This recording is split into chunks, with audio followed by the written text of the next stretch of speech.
Tyagi. Thank you. सबसे पहले तो मैं यही कहना चाहूँगा कि ममता बनर्जी को बहुत बहुत शुभकामनाएं। उनका जो वोट बैंक था, जिसके लिए उन्होंने कहा था कि अगर मुस्लिमों के घरों में घुसोगे, दंगा करोगे तो मैं बख्शूंगी नहीं, आपको बहुत बहुत शुभकामनाएं दीदी। आपने बंगाल के हिंदुओं पर फिर से एक बार पत्थर चलवाए और आपकी जो मंशा थी, जिनको प्रोटेक्ट करना था, जिन वोटर्स को डराना या जिनसे वोट लेना था, वो आप सक्सेसफुल हो गई।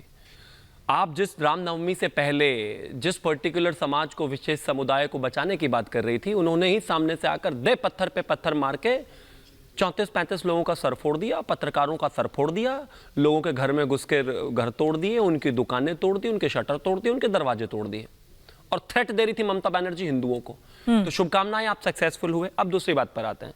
ये जो गोल गोल घुमा रहे हैं तौसीफ, मुझे एक चीज बताइए। मैं कह रहा हूं वो एलियन भी थे दंगा करने वाले, वो नासा से भी आए होंगे, दूसरे ग्रह से आए होंगे, मैं मान रहा हूं चंद्रमा से आए थे। भैया जिम्मेदारी ममता बनर्जी की है, किसी और की नहीं है कि जी फलाने आए थे, ढिकाने आए थे, ये आए थे, वो। इतने कमजोर, इनकॉम्पिटेंट ये एकदम जो है बुआ भतीजा हो गए हैं। 2022 में हावड़ा में उसी जगह दंगा हुआ, ठीक। 2023 में भी उसी जगह दंगा हुआ। अब आपने पूछा जी क्या किया? वो कुछ लोग पिस्टल और तलवार लेकर आए थे, हमने उनको आइडेंटिफाई कर लिया है और हम उनको गिरफ्तार कर लेंगे।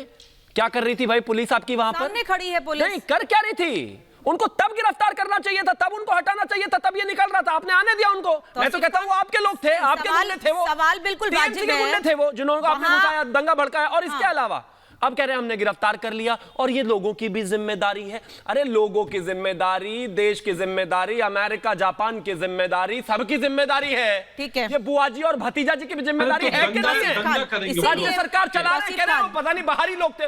और सुनिए, बाहरी हो या अंदर के हो, सवाल इसलिए आ रही हो तौसीफ जी और चमदागी आ रही हो। बड़ी खबर इस वक्त की, हावड़ा हिंसा पर बीजेपी ने बड़ा आरोप लगाया है कि पुलिस की मौजूदगी में पत्थरबाजी हुई है। और ये पहली बार नहीं है, बीजेपी लगातार ये बात कह रही है। केवल बीजेपी ही नहीं बल्कि वहां मौजूद लोग भी यही कह रहे थे।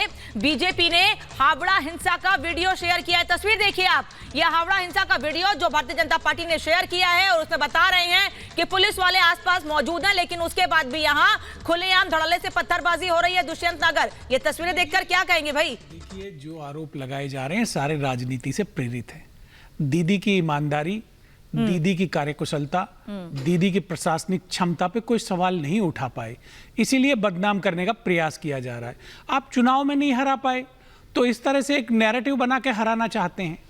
अरे आपका, हमारा, सबका ये मिला जुला देश है, इसमें आपका क्या और हमारा क्या? अरे जिम्मेदारी सबकी है। भारतीय जनता पार्टी के विधायक नहीं है, भारतीय जनता पार्टी इस लोकतंत्र में बराबर की भागीदार नहीं है। एक राज्य में अगर कोई विपक्ष की सरकार है तो आप उसे सहयोग करिए। बीजेपी ये दावा कर रही है दुष्यंत नगर कि जब से पश्चिम बंगाल में ममता बनर्जी का दूसरा काले का दोबारा से सरकार में वो आई हैं, तब से लगातार वहां पर चाहे बीजेपी के कार्यकर्ता हो, चाहे बीजेपी के नेता हो या बाहर यहां दिल्ली से बीजेपी जाने वाले नेता हो, उन पर भी हमला होता रहता है। लॉ एंड ऑर्डर पर सवाल इसीलिए उठ रहे हैं और आप कह रहे हैं कि बड़ा अच्छा नेतृत्व है उनका। देखिए, ममता दीदी ने सभी विपक्ष के नेताओं को समान सुविधाएं मुहैया कराई हैं, सबको सिक्योरिटी है, सबको सभी प्रोटोकॉल बराबर हैं। आप देख लीजिए, शुभेंदु अधिकारी जी को सुरक्षा नहीं है।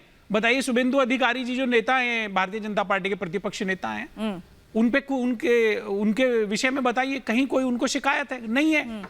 तो सिर्फ राजनीतिक नंबर स्कोरिंग के लिए आप देश में, राज्य में, एक शहर में, एक जगह विशेष में आप माहौल खराब करना चाह रहे हैं या मुख्यमंत्री की इमेज को खराब करना चाहते हैं, तो ये ठीक नहीं है।